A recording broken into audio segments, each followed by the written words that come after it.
ನಮಸ್ಕಾರ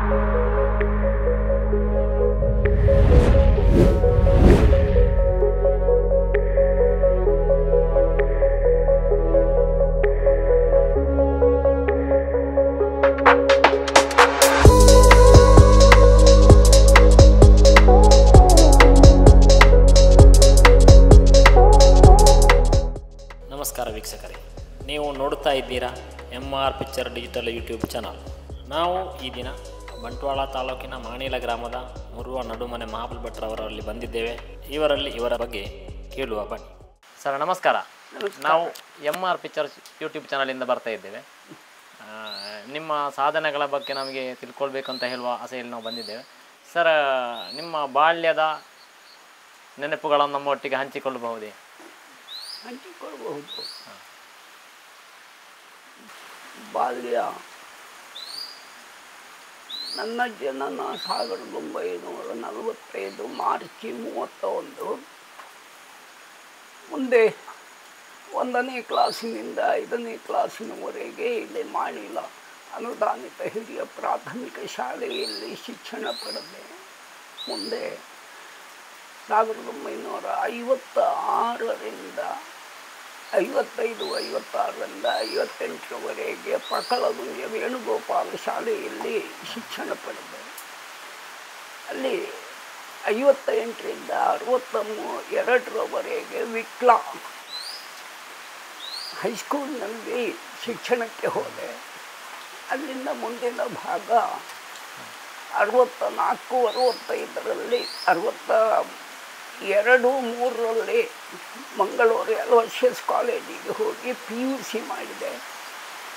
ಮುಂದಿನ 3 ವರ್ಷಗಳ ಕಾಲ ಗೌರ್ಮೆಂಟ್ ಕಾಲೇಜು ಮಂಗಳೂರು, ಇವತ್ತು ವಿಶ್ವವಿದ್ಯಾಲಯ ಕಾಲೇಜಿನಲ್ಲಿ BA ಪದವಿಗೆ ಓದಿದೆ.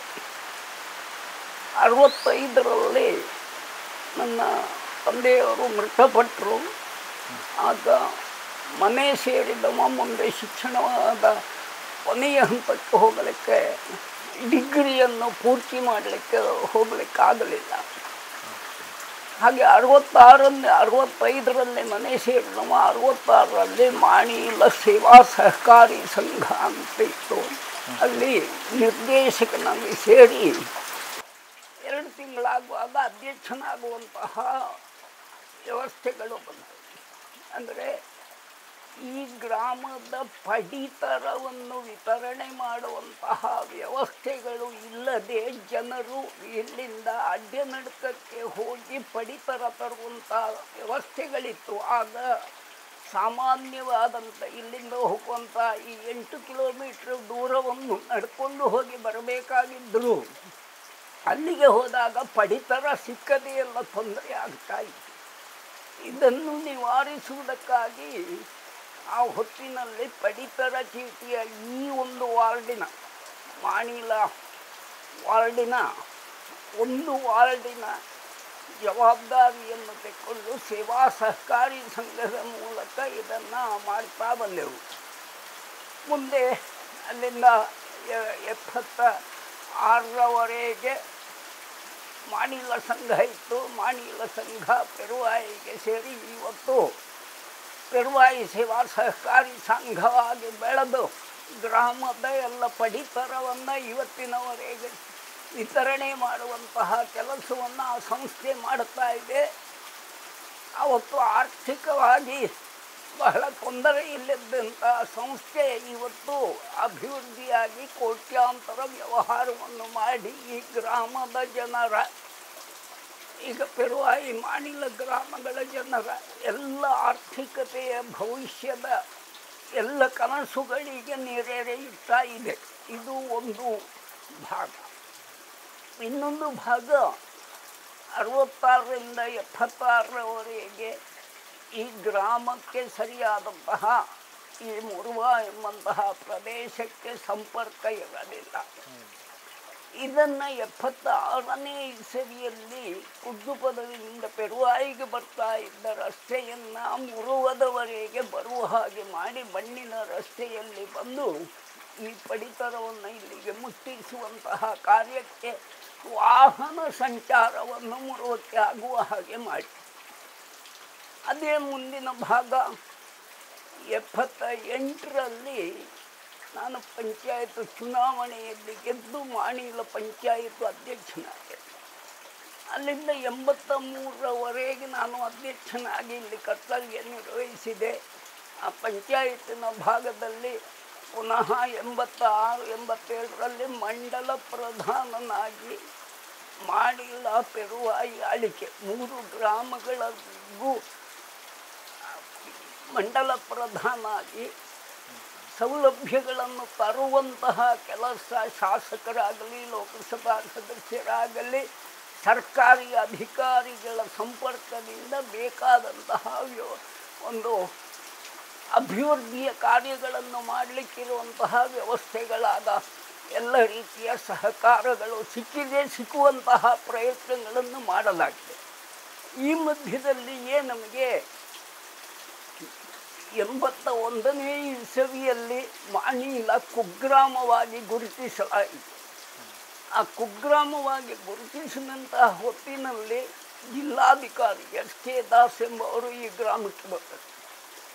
ಸಂದರ್ಶನ ಮಾಡಿದಂತಹ ಹೊತ್ತಿನಲ್ಲೇ ಅವರು ನನ್ನ ಹತ್ರ ಕೇಳಿದರು, ಏನಾಗಬೇಕು ಇಲ್ಲಿ ಅಭಿವೃದ್ಧಿಗೆ ಅಂತ. ಆಗ ಅವರ ಹತ್ರ ಹೇಳಿದೆ, ಮಾಣಿಲಕ್ಕೆ ಒಂದು ಸರ್ಕಾರಿ ಹೈಸ್ಕೂಲ್ ಬೇಕು ಅಂತ. ಹಾಗೆ 80ನೇ ಇಸವಿಯಲ್ಲಿ ಹೈಸ್ಕೂಲಾಗಿ ಕೊಟ್ಟಂತಹ ಅರ್ಜಿ ಆ 81ರಲ್ಲಿ ಅವರು ಇಲ್ಲಿ ಬಂದು ಹೋದಂತಹ ಪರಿಣಾಮ, ಅವರು ಸರ್ಕಾರಕ್ಕೆ ಕೊಟ್ಟಂತಹ ಒಂದು ಪತ್ರ ರವಾನೆ ಮಾಡಿದರ ಪರಿಣಾಮ ಇಲ್ಲಿ ಮಾರ್ಚ್ 83ರಲ್ಲಿ ಏಪ್ರಿಲ್ನಲ್ಲಿ ಕರ್ನಾಟಕ ಘನ ಸರ್ಕಾರ ರಾಮಕೃಷ್ಣ ಹೆಗಡೆಯವರ ಸರ್ಕಾರ ಸರ್ಕಾರಿ ಪ್ರೌಢಶಾಲೆಯನ್ನು ಮಂಜೂರು ಮಾಡಿದೆ. ಇದರ ಹಿಂದೆ 76ರಲ್ಲಿ ಇಲ್ಲಿ ನಾನು ಕಲಿತಂತಹ ಶಾಲೆಯನ್ನು ಉನ್ನತೀಕರಣ ಮಾಡಬೇಕು ಅಂತ 6, 7ನೇ ಕ್ಲಾಸನ್ನು ಮಾಡಿ ಎಲಿಮೆಂಟ್ರಿ ಶಾಲೆಯನ್ನು ಖಾಸಗಿಯಾಗಿ ಆಗ ಕೊಮ್ಮುಂಜ ಗೋವಿಂದ ಭಟ್ರು ಸಂಚಾಲಕರಾಗಿದ್ದರು. ಅವರ ಆಡಳಿತದಲ್ಲಿ ಶಾಲೆಯನ್ನು ಹೈಯರ್ ಎಲಿಮೆಂಟ್ರಿ ಆಗಿ ಪರಿವರ್ತನೆ ಮಾಡುವ ಕೆಲಸ ಮಾಡಿದರು. ಆದರೆ ಒಂದೆಡೆಯಲ್ಲಿ ಖಾಸಗಿ ಶಾಲೆಗಳನ್ನು ಮಾಡಿದಾಗ ಶಿಕ್ಷಕರ ನೇಮಕಾತಿ ಮಾಡುವಂಥದ್ದು ಸರ್ಕಾರದ ಕೆಲಸವಾದರೂ ಸರ್ಕಾರ ಮಾಡದೆ ತೊಂದರೆ ಮಾಡುತ್ತದೆ ಎಂಬುದನ್ನು ತಿಳಿದು ನಮ್ಮ ಯಾವುದೇ ರೀತಿಯಲ್ಲಿಯೂ ದುಡಿಯುವಂತಹ ಕೈಗಳಿಗೆ ಶಿಕ್ಷಕರಿಗಾಗಲಿ ಯಾವ ನೌಕರನಿಗಾಗಲಿ ಶಿಕ್ಷಕನಾಗಲಿ ಅವನು ಉಚಿತವಾಗಿ ಸೇವೆಯೇ ಮಾಡುವುದು ಅವನ ಧರ್ಮವಾಗಿದ್ದರೂ ಕೂಡ ಅವನ ಜೀವನಕ್ಕೆ ಬೇಕಾದ ಆಧಾರಗಳು ಬೇಕು ಎಂಬುದರಿಂದಲಾಗಿ ಹೈಸ್ಕೂಲ್ ಆಗುವಾಗಲೇ ಸರ್ಕಾರದಿಂದಲೇ ಅದಾಗಬೇಕು ಅಂತ ಹೇಳಿ ಅರ್ಜಿಗಳನ್ನು ಹಾಗೆ ಕೊಡ್ತಾ ಬಂದೆ.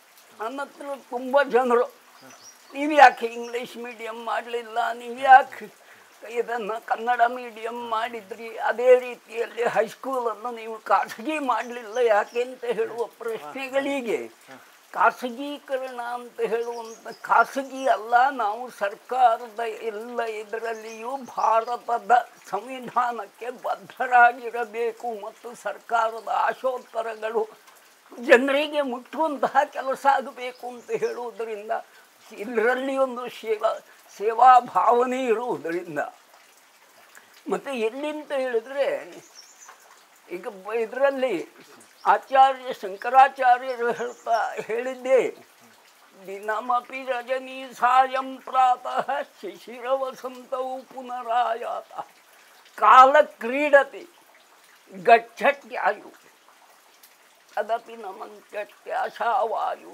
ಭಜ ಗೋವಿಂದಂ ಭಜ ಗೋವಿಂದಂ ಮೂಢಮತೆ ಅಂತ ಹೇಳಿದರು. ಆ ಸೂರ್ಯಚಂದ್ರರಿಗೆ ಯಾವುದಾದರೂ ಕಾಲದಲ್ಲಿ ಅವರು ತಮ್ಮ ಕರ್ತವ್ಯ ಮಾಡುವುದಕ್ಕೆ ಯಾವ ಪಿಸುಗಳು ಇಲ್ಲ, ಅವರು ಕೆಲಸ ಮಾಡ್ತಾ ಇದ್ದಾರೆ. ಹಾಗೇನೆ ನಾವು ಕೂಡ ಜನನಕ್ಕೆ ಬಂದು ನಮ್ಮ ಇದಾಗುವಲ್ಲಿವರೆಗೆ ಆ ಸೇವೆಗಳು ಆಗಬೇಕಾದಂತಹ ಕರ್ತವ್ಯ ಅಂತ ಹೇಳುವಂತಹ ಶ್ರದ್ಧೆಯಿಂದ ಈ ಕಾರ್ಯಗಳಲ್ಲಿ ನಮ್ಮ ಆ ಶ್ರದ್ಧೆಗಳನ್ನು ಮಾಡ್ತಾ ಹೋಗಿದ್ದೇವೆ. ಅದರಲ್ಲಿ ಸಾಧನೆ ಎಂಬುದೇನೂ ಇಲ್ಲ. ಯಾರೋ ಅದು ಸಾಧನೆ ಅಂತ ಹೇಳಿ ಇದು ಮಾಡಿಕೊಂಡ್ರೂ ಕೂಡ ಅದರಲ್ಲಿ ನಾವು ಗಳಿಸುವಂತಹದ್ದು ನಮ್ಮ ಗಳಿಕೆ ಏನು, ಪ್ರೀತಿ ವಿಶ್ವಾಸ. ಅದು ಇಲ್ಲದೇ ಹೋದರೆ ಯಾವೊಬ್ಬ ವಿಶ್ವಾಸವೇ ಒಬ್ಬನಿಗೆ ತನ್ನ ಜೀವನದಲ್ಲೇ ಆಗಲೇ ಇದರಲ್ಲೇ ವಿಶ್ವಾಸವನ್ನೇ ಕಳ್ಕೊಂಡ್ರೆ ಆಗ ಮತ್ತೆ ಆತ್ಮಹತ್ಯೆಗಳು ಇಂತಹ ಪ್ರಚೋದನೆಗಳಿಗೆ ಹೋಗ್ತದೆ. ಅದು ಅಲ್ಲ, ಎಲ್ಲ ರೀತಿಯಲ್ಲಿಯೂ ಅವನು ಪ್ರೀತಿ ವಿಶ್ವಾಸಗಳಿಂದ ಬದುಕಬೇಕು ಎಂಬುದು, ಬದುಕುವುದಕ್ಕಿರುವಂತಹ ದಾರಿಗಳನ್ನು ತೋರಿಸಬೇಕು ಎಂಬುದು ನಮ್ಮ ಒಂದು ಮಾನಸಿಕವಾದಂತಹ ಸಿದ್ಧಾಂತ. ಯಾಕೆ ನಾನು ಶಾಲೆಗೂ ಹೋಗ್ತಾ ಇರಬೇಕಾದ್ರೆ ನನ್ನ ಶಿಕ್ಷಕರು, ಕನ್ನಡ ಶಿಕ್ಷಕರು, ಆಗ ನನ್ನ ಇದರಲ್ಲಿ ಅವರು ಒಂದು ಬರೆದು ಕೊಟ್ಟರು. ಆ ಬರೆದು ಕೊಟ್ಟದ್ರಲ್ಲಿ ಅವರು ನನಗೆ ಕೊಟ್ಟಂಥದ್ದು ಭಗವದ್ಗೀತೆಯ ಇದೆ, ಕರ್ಮಣ್ಯೇವಾಧಿಕಾರಸ್ಥೇ ಮಾ ಫಲೇಶು ಕದಾಚನ ಅಂತ ಹೇಳಿ ಬರೆದು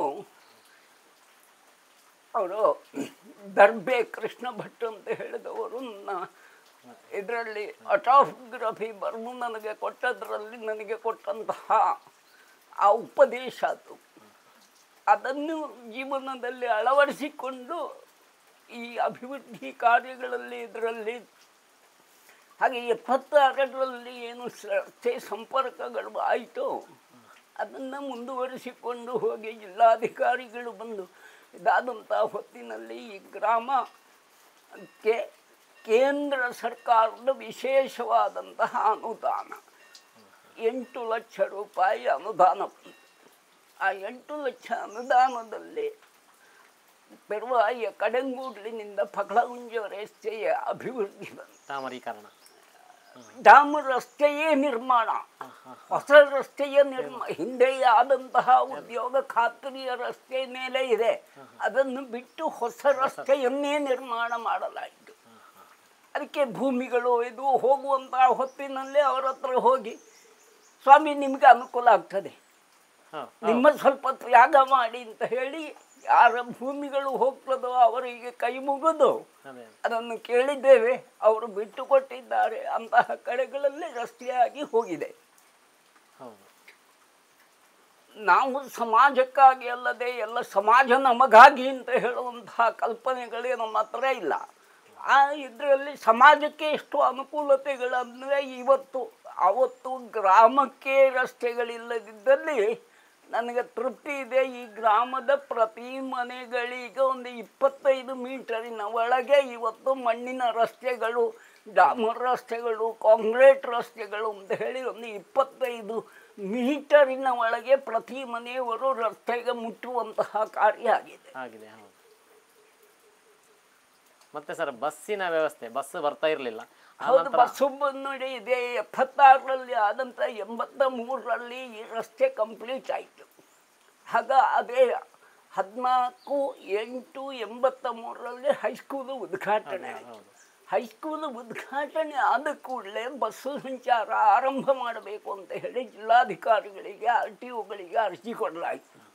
ಅರ್ಜಿ ಕೊಟ್ಟರೆ ಈ ರಸ್ತೆ ಪೆರುವಾಯಿಯವರೆಗಿನ ರಸ್ತೆ ಸರ್ಕಾರದ ಆದೇಶ ಪ್ರಕಾರ 76ರಲ್ಲೇ ರಾಷ್ಟ್ರೀಕರಣ ಆಗಿತ್ತು.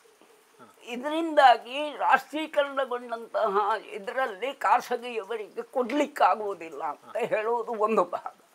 ಎರಡನೇ, ಸರ್ಕಾರಿ ಇದರಲ್ಲಿ ಸರ್ಕಾರದವರು ಅದನ್ನು ರಸ್ತೆಗೆ ಬಸ್ ಓಡಿಸುವಂತಹ ವ್ಯವಸ್ಥೆಗಳಿಗೆ ಮನವಿ ಕೊಟ್ಟರೂ ಅವರು ಮಾಡಲಿಲ್ಲ. ಆ ಮಾಡದಂಥ ಹೊತ್ತಿನಲ್ಲಿ 84ನೇ ಇಸವಿಯಲ್ಲಿ ಪೆರುವಾಯಿಯಲ್ಲಿ 1000 ಜನರನ್ನು ಕೊಂಡೋಗಿ ರಸ್ತೆಯ ತಡೆಯನ್ನು ಮಾಡಿದೆವು.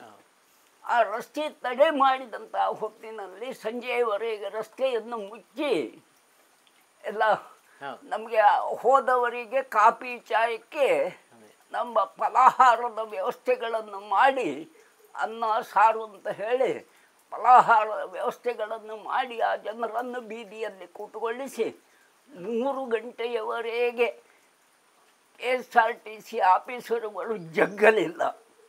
ಅದನ್ನು ಪೆರುವಾಯಿಯಲ್ಲಿ ಮಾಡಿತು. ತಪ್ಪಿಸಿ ಓಡಿ ಹೋದಂತಹ ಬಸ್ಸನ್ನು ಅಡ್ಡನಡ್ಕಲ್ಲಿ ಹಿಡಿದು ಹಾಕಿದೆವು, ಇನ್ನೊಂದು ಅಳಿಕೆಯಲ್ಲಿ ಹಿಡಿದು ಹಾಕಿದೆವು, ಮತ್ತೊಂದು ಬಸ್ಸನ್ನು ವಿಟ್ಲದಲ್ಲಿ ನಿಲ್ಲಿಸಿದೆವು. ಇದರ ಪರಿಣಾಮ ಸಂಜೆ ಇಲ್ಲಿ ಇದ್ದಂತಹ ಸರ್ಕಲ್ ಇನ್ಸ್ಪೆಕ್ಟ್ರು ಪಾಂಡುರಂಗರಾವ್ ಅಂತ ಹೇಳಿದವರು, ಈಗವರೆಗೆ ನಾವು ಪೊಲೀಸ್ ಮುಂದೆ ಕಾಯ್ತಾ ಇದ್ದೇವೆ, ಇನ್ನು ನಿಮ್ಮ ಕಾವಲನ್ನು ಬಿಡ್ತೇವೆ, ನೀವು ಏನು ಬೇಕಾದರೂ ಆಗಿಕೊಳ್ಳಿ, ನಾನು ವಿರಮಿಸ್ತೇವೆ ಅಂತ ಹೇಳಿದಾಗ ಕೂಡಲೇ ಮಂಗಳೂರಿನಿಂದ ಈಗ ಬರ್ತೇನೆ ಅಂತ ಹೇಳಿ ಅಲ್ಲಿಂದ ಈ ಟ್ರಾನ್ಸ್ಪೋರ್ಟ್ ಆಫೀಸರು ಇಲ್ಲಿಗೆ ಬಂದು ರೂಟು ನೋಡಿ ನಾಳೆಯಿಂದ ಬಸ್ಸು ಓಡಿಸಲಿಕ್ಕೆ ವ್ಯವಸ್ಥೆ ಮಾಡ್ತೇವೆ ಅಂತ ಹೇಳಿ ಒಪ್ಪಿಕೊಂಡ್ರು. ಅಲ್ಲಿಂದ ಬಸ್ಸು ಸಂಚಾರ ಆರಂಭ ಆಯಿತು. ಆದರೆ ಮುಂದೆ ಆಗಾಗ ಮಳೆಗಾಲದಲ್ಲಿ ಅಲ್ಲಿ ಬಿದ್ದಿದೆ ಇಲ್ಲಿ ಬಂದಿದೆ ಅಂತ ಹೇಳ್ಕೊಂಡು, ರಸ್ತೆ ಅಗಲ ಇಲ್ಲ ಅಂತ ಹೇಳ್ಕೊಂಡು ತಂಟೆ ಮಾಡ್ತಾ ಇದ್ರು. ಅದಕ್ಕೆ ಶ್ರಮದಾನದ ಮೂಲಕ ಊರವರನ್ನು ಜೋಡಿಸಿ, ಈಗ ಪೆರುವಾಯಿ ಮಾಣಿಲದ ಜನರನ್ನು ಜೋಡಿಸಿ ರಸ್ತೆಯನ್ನು ಸುಸಜ್ಜಿತವಾಗಿ ಮಾಡುವಂತಹ ಶ್ರಮದಾನಕ್ಕೆ ಊರಿನ ಹಿರಿಯರು, ಅದರೊಟ್ಟಿಗೆ ವಿದ್ಯಾರ್ಥಿಗಳು ಎಲ್ಲರಿಗೂ ಕೈ ಜೋಡಿಸಿ ಅದನ್ನು ಮಳೆಗಾಲದಲ್ಲಿ ಬರುವುದಿಲ್ಲ ಅಂತ ಹೇಳಿದಾಗ ಅದನ್ನು ಪುನಃ ಓಡಿಸುವ ಕೆಲಸ ಮಾಡಲಿಕ್ಕೆ ಆಗಿದೆ. ಮಾಡಿ 85 ಅದರ ನಂತರ ಬರುವಾಗ 85ರಲ್ಲಿ ಪುನಃ ಬಸ್ ಬಂದು ರಾತ್ರಿ ನಿಂತಿತ್ತು. ಆ ಬಸ್ಸಿನಲ್ಲೇ ಕೂತು ರಾತ್ರಿ ಬೆಳಗ್ಗೆವರೆಗೆ ಕೂತು ಮರುದಿವಸ ಪೊಲೀಸರನ್ನು ನನ್ನನ್ನು ಬಸ್ಸಿನಿಂದ ಇಳಿಸಿ ಬಸ್ಸು ತಗೊಂಡು ಹೋಗುವ ಹಾಗೆ ಆಗಿ ಆಮೇಲಿನ ದಿನಗಳಲ್ಲಿ ಬಸ್ಸು ಬರುವ ಹಾಗೆ ಆಗಿತ್ತು. ಪುನಃ ಈಗ ರಾಜ್ಯದ ಮುಖ್ಯಮಂತ್ರಿ ವೀರಪ್ಪ ಮೊಯ್ಲಿಯವರು ಮುಖ್ಯಮಂತ್ರಿ ಆದ ಕೂಡಲೇ ಸರ್ಕಾರಿ ಬಸ್ಸನ್ನು ನಿಲ್ಲಿಸಿ ಖಾಸಗಿ ಬಸ್ಸುಗಳು ಓಡಲಿಕ್ಕೆ ಆರಂಭ ಆಯಿತು. ಆ ಬಸ್ಸುಗಳು ಓಡ್ತಾ ಇದ್ದಂಥ ಹೊತ್ತಿನಲ್ಲಿ ಜನರು ಬಸ್ಸಿಗೆ ಹತ್ತುವುದು ಇಳಿಯುವುದು ಗಲಾಟೆಗಳು ಯಾವಾಗಲೂ ತಪ್ಪುವಂಥದ್ದಿಲ್ಲ, ಹಿಂದೆ ಹೋಗು ಮುಂದೆ ಹೋಗು ಅಂತ ಹೇಳಿ ಜನರ ಮೇಲೆಯೇ ದೌರ್ಜನ್ಯಗಳಾಗುವಂತಹ ಸ್ಥಿತಿಗಳು ನಿರ್ಮಾಣ ಆಗಿ ಅದು 10ನೇ ಇಸವಿಯವರೆಗೂ ಆ ಸ್ಥಿತಿ ಇತ್ತು. ಕೆಲವು ಖಾಸಗಿ ಬಸ್ಸುಗಳೆಲ್ಲ ಈ ರೂಟ್ನಲ್ಲಿ ಓಡಿವೆ. ಆದರೆ 10ನೇ ಇಸವಿಗಾಗುವಾಗ ಈ ಹಿಂದೆ ಏನು 85ರಲ್ಲಿ ಈ ಬಸ್ಸುಗಳು ಓಡಲಿಕ್ಕೆ ಪ್ರಾರಂಭ ಆದಂತಹ ಹೊತ್ತಿನಲ್ಲಿ ಇದ್ದಂತಹ ಒಂದು ವೇಳಾಪಟ್ಟಿ KSRTCದು ನನ್ನ ಕೈಯಲ್ಲಿತ್ತು. ನಾನು ಕರ್ನಾಟಕದ ಇಲ್ಲಿಯ MLAಗಳಿಗೆ MP ಗಳಿಗೆ ಅದರ ಮೇಲೆ ನಮ್ಮ ಕರ್ನಾಟಕದ ಮುಖ್ಯಮಂತ್ರಿಗಳಾದಂತಹ DV ಸದಾನಂದರಿಗೆ ಈ ಮನವಿಯನ್ನು ಕೊಟ್ಟರೂ ಬಸ್ಸು ಓಡಿಸುವ ಕೆಲಸ ಆಗಲಿಲ್ಲ. ಈ ಹೊತ್ತಿನಲ್ಲಿ ನನ್ನ ಹತ್ರ ಇದ್ದಂತಹ ವೇಳಾಪಟ್ಟಿಯನ್ನು ಹಿಡಿದು ಮಾನವ ಹಕ್ಕು ಆಯೋಗಕ್ಕೆ ಕರ್ನಾಟಕದ ಉಚ್ಚ ನ್ಯಾಯಾಲಯದ ನಿವೃತ್ತ ನ್ಯಾಯಾಧೀಶ HR ನಾಯಕ್ ಅಂತ ಹೇಳಿದವರಿದ್ದರು. ಅವರಿಗೆ ನನ್ನ ಕೂಗನ್ನು ಕಳಿಸಿದೆ. ಸುವರ್ಣ ಸಾರಿಗೆ, ಗ್ರಾಮಾಂತರ ಸಾರಿಗೆ, ಹಾಗೆ ಈ ನಗರ ಸಾರಿಗೆ ಅಂತ ಹೇಳುವಂತಹ ಇದರಲ್ಲಿ ಈ ಕುಗ್ರಾಮವಾದಂತಹ ಮಾಣಿಲದ ಈ ಸಂಪರ್ಕ ಏಕೆ ನಡೆಸದೇ ಇರುವಂತಹದ್ದು ಅಂತ ಹೇಳಿ KSRTC DC ಮೇಲೆ ಅವರಿಗೆ ದೂರು ಸಲ್ಲಿಸಿದೆ. ಆ ದೂರು ಸಲ್ಲಿಸಿದ್ರ ಪರಿಣಾಮ ಅವರು 15 ದಿನಗಳ ಒಳಗೆ ಬಸ್ಸು ಓಡಿಸಿ ಈ ಕಚೇರಿಗೆ ವರದಿ ಒಪ್ಪಿಸತಕ್ಕದ್ದು ಅಂತ ಹೇಳಿ DC ಅವರಿಗೆ ಆದೇಶ ಮಾಡಿದರು. ಪರಿಣಾಮ 8ನೇ ದಿವಸ ವಿಟ್ಲ ಪಗಳಗುಜ್ಜೆ ಬಸ್ಸು ಆರಂಭ ಆಯಿತು.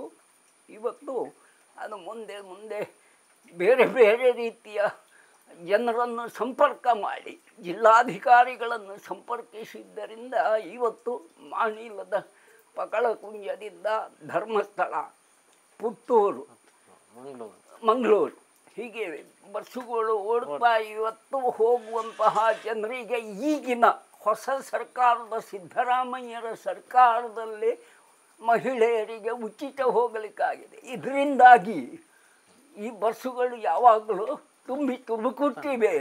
ಆದರೆ ಎಷ್ಟು ಜನ ಹೆಚ್ಚು ಸರ್ಕಾರದ ಸೌಲಭ್ಯಗಳನ್ನು ಪಡ್ಕೊಳ್ತಾರೋ ಅದು ಅವರ ಹಕ್ಕು. ಅದು ಆ ರೀತಿಯಲ್ಲಿ ಆಗಿರುವಂತಹದ್ದಕ್ಕೆ ನಾವು ಸಂತೋಷ ಪಡ್ತೇವೆ. ಎಲ್ಲ ಸರ್ಕಾರಗಳ ಇದರಲ್ಲಿ ಕೈ ಜೋಡಿಸುವಂತಹ ಸಮಾಜದ ಕೆಲಸದಲ್ಲಿ ಕೈ ಜೋಡಿಸಿದವರಿಗೆ ಎಲ್ಲರಿಗೂ ನಾವು ಶರಣು. ಸರ್, ಮತ್ತೆ ನೀವು ಇಲ್ಲಿ ಹೈಸ್ಕೂಲ್ ಸ್ಟಾರ್ಟ್ ಆದ ಸಮಯದಲ್ಲಿ ಇಲ್ಲಿ ಟೀಚರ್ಸ್ಗಳೆಲ್ಲ ಇರಲಿಲ್ಲ. ಆವಾಗ ನೀವೇ ಟೀಚಿಂಗ್ಗೆ ಬರ್ತಾ ಇದ್ದೀರಿ. ಹಾಗೆ ಎಲಿಮೆಂಟ್ರಿಯಲ್ಲಿ ಕೂಡ ಹಾಗೆ ಟೀಚಿಂಗ್ ಕೂಡ ನೀವು ಬರ್ತಾ ಇದ್ದೀರಿ ಅಲ್ಲ. ಅದೇ ನಾವು ಏನನ್ನು ಕೊಟ್ಟಿದ್ದೆ, ನಮಗೆ ಸಮಾಜದಿಂದ ನಾವೇನನ್ನು ಕಲ್ತಿದ್ದೇವೋ ಅದನ್ನು ಸಮಾಜದೊಂದಿಗೆ ಹಂಚಿಕೊಳ್ಳಬೇಕಾದ್ದು. ಈಗ ಕರ್ಮ ಅಂತ ಹೇಳುವಂತಹದ್ದು ಕರ್ಮಣ್ಯವ ಫಲಾಪೇಕ್ಷೆ ಇಲ್ಲದೆ ನಮ್ಮ ಜೀವನದಲ್ಲಿ ಫಲವನ್ನು ಸಮಾಜದ ಉಪಯೋಗಕ್ಕೆ ಮಾಡಿಕೊಳ್ಳುವಂತಹದ್ದು ನಮ್ಮ ಭಾಗವಾಗಿರಬೇಕು. ಹಾಗೆ ಶಿಕ್ಷಕರ ನೇಮಕಾತಿಯಾಗದಾಗ ಆ ಶಿಕ್ಷಣ ಪಡೆಯುವ ಹಕ್ಕನ್ನು, ಮಕ್ಕಳ ಹಕ್ಕನ್ನು ಕಸಿದುಕೊಳ್ಳುವುದು ಸರಿಯಲ್ಲ. ಆದ್ದರಿಂದ ಅವರಿಗೆ ಶಿಕ್ಷಣ ಕೊಟ್ಟು ಅವರನ್ನು ಶಿಕ್ಷಕರಾಗಿ ಮಾಡಬೇಕು ಅಂತ ಮಾಡಿದಂತಹ ಶಾಲೆಯಾಗಿರುವುದರಿಂದ ಎಲ್ಲಿ ಕೊರತೆ ಇದೆ ಅದನ್ನು ತುಂಬುವುದು ಹೇಗೆ, ಅದು ನಮ್ಮ ಕೆಲಸ.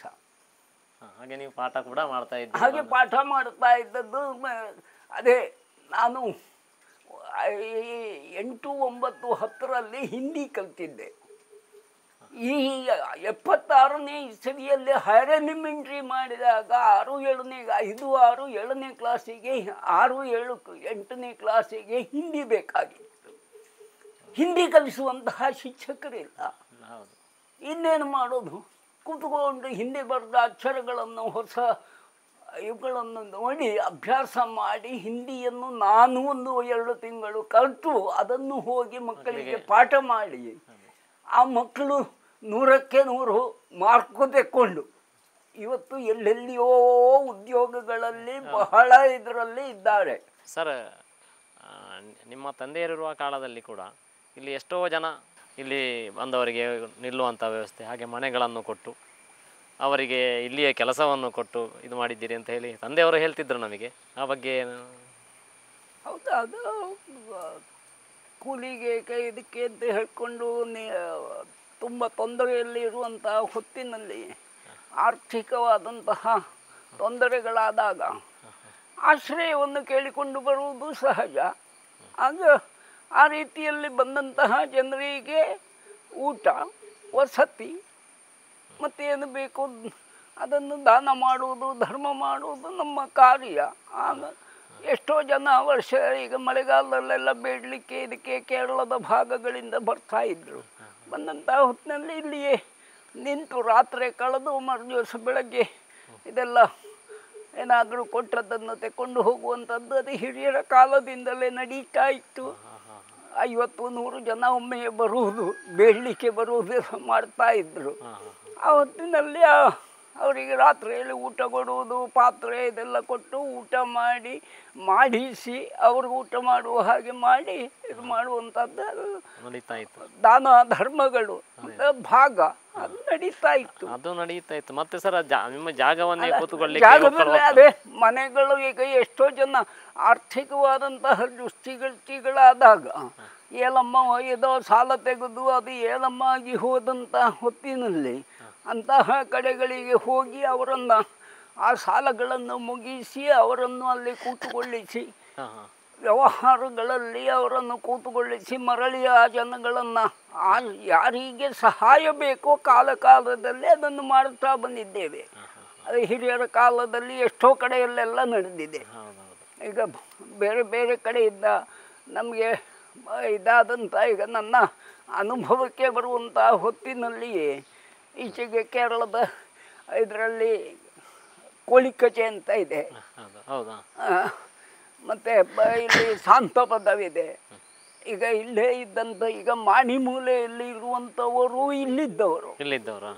ಇಲ್ಲಿಂದ ಹೋಗಿ ಆ ಕಾಲದಲ್ಲಿ ಅವರಿಗೆ ಆ ಭೂಮಿಗಳನ್ನು ಮಾಡಿಸಿಕೊಟ್ಟು ಆ ಸಾಲಗಳು ಈಗವರೆಗೆ ಸುಮಾರು 70ನೇ ಇಸವಿಯವರೆಗೂ ಆ ಸಾಲಗಳನ್ನು ತುಂಬಿಸಲಿಕ್ಕೆ ಅವರಿಗೆ ಇದ್ದಿತ್ತು. ಇದರಲ್ಲಿ 1-2-3 ಸಾವಿರ ರೂಪಾಯಿಯ ವ್ಯವಹಾರ ಆದರೂ ಆ ವ್ಯವಹಾರಗಳು ಅಷ್ಟು ವರ್ಷಗಳ ಕಾಲ 50 ವರ್ಷದ 75 ವರ್ಷ ಆದರೂ ಮುಗಿಸದಂತಹ ಸ್ಥಿತಿ ಇದ್ದಾಗ, ಯಾಕೆಂದರೆ ಮನುಷ್ಯ ಸಹಜವಾಗಿ ಆರ್ಥಿಕವಾಗಿ ಏರಿಳಿತಗಳಿರ್ತವೆ, ಬೆಲೆಗಳು ಕೃಷಿ ಮಾಡಿದರೂ ಕೃಷಿಕನ ಸೊತ್ತುಗಳಿಗೆ ಬೆಲೆ ಇಲ್ಲದ ಹೊತ್ತಿನಲ್ಲಿ ಈ ಸಾಲ ಮುಗಿಸ್ಲಿಕ್ಕಾಗೋದಿಲ್ಲ, ಬಡ್ಡಿ ಕೊಡ್ಲಿಕ್ಕಾಗೋದಿಲ್ಲ. ಆಗ ಅವ ನಿಶಕ್ತನಾಗ್ತಾನೆ. ಅಂಥವನಿಗೆ ಆರ್ಥಿಕ ಬಲವನ್ನು ಆಗ ಕೊಟ್ಟು ಅವನನ್ನು ರಕ್ಷಣೆ ಮಾಡುವಂತಹದ್ದು ಮಾಡಬೇಕಾದಂಥದ್ದು. ಅದನ್ನು ಮಾಡ್ತಾ ಬಂದಿದ್ದಾರೆ, ಹಿರಿಯರು ಮಾಡಿದ್ದಾರೆ. ಅದು ಮುಂದಿನ ಕಾಲದಲ್ಲಿಯೂ ನಮಗೂ ಅಂತಹ ಅವಕಾಶಗಳು ಅಗತ್ಯಗಳಿತ್ತು, ಮಾಡಿಕೊಂಡಿದ್ದಾರೆ. ಸರ್, ಮತ್ತೆ ನೀವು ಎರಡನೇ ಮಹಾಯುದ್ಧದ ಆ ಟೈಮಲ್ಲಿ, ಎರಡನೇ ಮಹಾಯುದ್ಧ ಮುಗಿದಿದೆ ನಾವು ಹುಟ್ಟುವಾಗ. ಈಗ ಎರಡನೇ ಮಹಾಯುದ್ಧ 1938ಕ್ಕೆ ಮುಗಿದಿದೆ. ಅದರ ಹಿಂದೆಯೇ ಅನುಭವಗಳಿಗೆ ನೋಡಿದರೆ ಆ ಎರಡನೇ ಮಹಾಯುದ್ಧ ಬಿಟ್ಟು ಒಂದನೇ ಮಹಾಯುದ್ಧದ ಸಮಯದಲ್ಲಿಯೇ ಇಲ್ಲಿ ಪಡಿತರದ ವ್ಯವಸ್ಥೆಗಳಿದ್ದಂತಹದ್ದು. ನಮ್ಮ ಇಲ್ಲಿಯ ಶಾಲಾ ಈಗ ಕೆಳಗಿದ್ದಂತಹ ಮೊದಲು ಸೊಸೈಟಿ ಇದ್ದ ಪಡಿತರವನ್ನು ವಿತರಣೆ ಮಾಡುವಂತಹ ಜಾಗದಲ್ಲಿಯೇ ಒಂದನೇ ಎರಡನೇ ಮಹಾಯುದ್ಧದ ಪಡಿತರಗಳನ್ನು ವಿತರಣೆ ಮಾಡಿದಂತಹ ಕಟ್ಟಡ. ಹೌದು, ಅದು 150 ವರ್ಷದ ಕಟ್ಟಡ. ಅದನ್ನು ಈಗ ಮೊನ್ನೆ ಮುರಿದಿದ್ದೇನೆ. ನಮ್ಮದೇ ಸ್ಥಳದಲ್ಲಿ ಇದ್ದದ್ದು. ನಮ್ಮ ಹಿರಿಯರು ಆ ಕಾಲದಲ್ಲಿ ಇದ್ದಂತಹವರು. ಈಗ ಇದರಲ್ಲಿ ತಂದೆಯವರು ಅಜ್ಜನ ಕಾಲದಲ್ಲಿಯೂ ಕೂಡ ಕಟ್ಟಡದಲ್ಲೇ ಇದ್ದಂಥವರು ಇದ್ದಂತಹ ಹೊತ್ತಿನಲ್ಲಿ ಅಲ್ಲಿ ಈ ಕಾರ್ಯಗಳು ನಡೀತಾ ಇತ್ತು. ಮತ್ತೆ ಈಗ ಟೀಚರ್ಸ್ಗಳು ಹೈಸ್ಕೂಲಿಗೆ ಬಂದರೆ ಅವರಿಗೆ ನಿಲ್ಲಿಕ್ಕೆ ವ್ಯವಸ್ಥೆ, ಆವಾಗ ರೂಮ್ಗಳೇನಿಲ್ಲ. ಆಗ ಇಲ್ಲಿ ವ್ಯವಸ್ಥೆಗಳನ್ನು ಯಾರಿಗೂ ವಸತಿ, ಊಟ, ಹೊತ್ತುಗಳಿಗೆ ಯಾರಿಗೂ ಕೂಡ ಅವುಗಳು ಮನುಷ್ಯನಿಗೆ ಬೇಕಾದಂತಹದ್ದು. ವಸತಿ ಕೊಡೋದು, ಯಾವಾಗ ನಾವು ಶಿಕ್ಷಣ ಕೊಟ್ಟು ಅವನನ್ನು ಮಾನವನಾಗಿ ಪರಿವರ್ತನೆ ಮಾಡುವಂತಹ ಮಾನಸಿಕ ಬೆಳವಣಿಗೆ ಮಾಡಲಿಕ್ಕೆ ಅವನಿಗೆ ವಿದ್ಯಾಭ್ಯಾಸ ಕೊಡ್ತೇವೆ, ಅದಕ್ಕೆ ಬೇಕಾದಂತಹ ಮೂಲಭೂತ ಸೌಕರ್ಯಗಳು, ಈಗ ಊಟ ಕೊಡೋದಾಗಲಿ ವಸತಿ ಕೊಡೋದಾಗಲಿ ಅವುಗಳನ್ನು ಮಾಡ್ತಾ ಬಂದಿದೆ. ಭತ್ತದ ಕೃಷಿ, ಮತ್ತು ಇದರಲ್ಲಿ ತೆಂಗು, ಅಡಿಕೆ, ರೇಷ್ಮೆ. ಈ ಜಿಲ್ಲೆಯ ಈಗ ರೇಷ್ಮೆಯನ್ನು ಈ ಜಿಲ್ಲೆಗೆ ಪರಿಚಯ ಮಾಡಿ ಇದನ್ನ ಮಾಡ್ತಾ ಇದ್ದೆ. ಅದನ್ನು ಕೈ ಬಿಟ್ಟಿದೆ ಅಷ್ಟೇ ಅಲ್ಲದೆ. ನಾವು 4ನೇ ಕ್ಲಾಸ್ ಇರುವಾಗ ನಿಮ್ಮಲ್ಲಿ ಇಲ್ಲಿ ಬಂದಿದ್ದೆವು. ಇಲ್ಲಿ ರೇಷ್ಮೆ ಫುಲ್ ಮನೆ ಎಲ್ಲ ರೇಷ್ಮೆ ಕೃಷಿ ಹುಳಗಳು ಅದು ಸಾಕುವಂತ. ಇಲ್ಲಿ ಅಲ್ಲ, ಮರಗಳು ಇದೆ, ಈಗಲೂ ಇದೆ ಅಲ್ಲ, ಮರಗಳು ಇದೆ. ಅದನ್ನು ಕೃಷಿಯನ್ನು ಈಗ ಅಭಿವೃದ್ಧಿ ಮಾಡುವ ಕಡೆಯಲ್ಲಿ ನಿಲ್ಲಿಸಿದೆ. ಹಾಗೆ ತೆಂಗಿನಕಾಯಿ ಈಗ ಇದರಲ್ಲೇ ಕಳೆದ ಇದರಲ್ಲೇ ನಾವು ಈ ಗಂಗಾ ಬೊಂಡ ಇದೆಲ್ಲ ಇದು ಮಾಡುವಂತಹ ಇದರಲ್ಲಿ ಈಗ ಇದೆಲ್ಲ ಸಸಿಗಳು ಬೇರೆ ಕಡೆಯಿಂದ ತಂದು ಇಲ್ಲಿ ಮಾಡಿ ಇತರರಿಗೆ ಹಂಚುವುದೆಲ್ಲ ಮಾಡ್ತಾ ಇದ್ದೇವೆ. ತಳಿಗಳನ್ನು ತಂದು ಇಲ್ಲಿ ಹೊಸ ಹೊಸ ತಳಿಯ ಸಸಿಗಳನ್ನು ತಂದು ಯಾರಿಗೆ ಬೇಕೋ ಅವರಿಗೆ ಕೊಡುವುದು, ನಾವು ನಡುವುದು, ಇದನ್ನು ಮಾಡ್ತಾ ಅಭಿವೃದ್ಧಿಯ ಕಡೆಯಲ್ಲಿ ಕೃಷಿ ಅಭಿವೃದ್ಧಿಯ ಕಡೆಗೆ ಬೇಕಾದಂತಹ ವ್ಯವಸ್ಥೆಗಳನ್ನು ಮಾಡ್ತಾ ಹೋಗುವುದು. ಅಡಿಕೆಯಲ್ಲಿ ಕೂಡ ಹಾಗೆ. ಅಡಿಕೆಯಲ್ಲಿ ನಾನು ಬೇರೆಯವರ ಎಲ್ಲಿಂದಲೂ ಯಾವುದೇ ತಳಿಯನ್ನು ತರಲಿಲ್ಲ. ನನ್ನ ಹತ್ರ ಇದ್ದದ್ದನ್ನು ವೈಜ್ಞಾನಿಕವಾಗಿ ಅಂದರೆ ಬೀಜ ಆಯ್ಕೆಯನ್ನು ನಾವು ನೀರು ಹಾಕಿ ನೀರಿನಲ್ಲಿ ಅಡಿಕೆಯನ್ನು ಹಾಕಿ ಆ ಅಡಿಕೆ ಏನು ಮೇಲೆ ಬಂದು ಇದಾಗಿ ಕುತ್ತ ನಿಲ್ತದೆಯೋ ಅದನ್ನು ಮಾತ್ರ ತೆಗೆದು ಅದನ್ನು ನಡುವಂಥದ್ದು. ಹಾಗೆ ಮಾಡಿ ಇಟ್ಟಂತಹ ಸಸಿಗಳು ಯಾರೋ ನನಗೆ ಅಡಿಕೆ ಬೇಕು ಅಂತ ಹೇಳಿದರೆ ಅವುಗಳನ್ನು ಆ ರೀತಿಯಲ್ಲಿ ಮಾಡಿ ಆ ಬೀಜಗಳನ್ನು ಕೊಡುವ ಕೆಲಸ. ಅದಕ್ಕೂ ದುಡ್ಡಿಗಲ್ಲ, ಅವನಿಗೆ ಅದನ್ನು ಕೊಡುವಂಥದ್ದು, ಬೆಳೆಸಲಿ ಅಂತ ಹೇಳಿ ಕೊಡುವಂಥದ್ದು. ಈಗಾಗಲೇ ನನ್ನ ಆಳಿಯ ಶಿವಮೊಗ್ಗದಲ್ಲಿದ್ದವ, ಈಗ ಅವನು ತಿಳಿಯೋದ, ಅವನು ಒಂದು 750 ಅಡಿಕೆ ಕೊಂಡೋಗಿ ಅಲ್ಲಿ ತೋಟ ಮಾಡಿ 2 ಎಕರೆ ತೋಟ ಮಾಡಿದ್ದಾನೆ ಶಿವಮೊಗ್ಗದಲ್ಲಿ. ಇಲ್ಲಿಯ ತಳಿಯನ್ನು ಕೊಂಡು ಶಿವಮೊಗ್ಗದಲ್ಲಿ ಹೌದು. ಮತ್ತೆ ಇಳವಳ್ಳಿ ಅಂತ ಹೇಳುವ ಗ್ರಾಮದಲ್ಲಿ ಅವನ ಜಾಗ ಇದೆ, ಅಲ್ಲಿ ತೋಟ ಮಾಡಿದ್ದಾನೆ. ಇಲ್ಲಿಂದ ಕೊಂಡೋದ ಅಡಿಕೆಯಿಂದ. ಅಲ್ಲಿಂದ ಸರ್. ಮತ್ತೆ ಇದು ಗದ್ದೆಯಲ್ಲಿ ನೀವು ಗದ್ದೆ ಇದರಲ್ಲಿ ಈಗ ಆ ಹೊತ್ತಿನಲ್ಲಿ IR8 ಮತ್ತು ಇದರಲ್ಲಿ 60 ದಿನಗಳಲ್ಲಿ ಆಗುವಂತಹ ಬೇಗ ಆಗುವಂತಹ ತಳಿಗಳಿತ್ತು.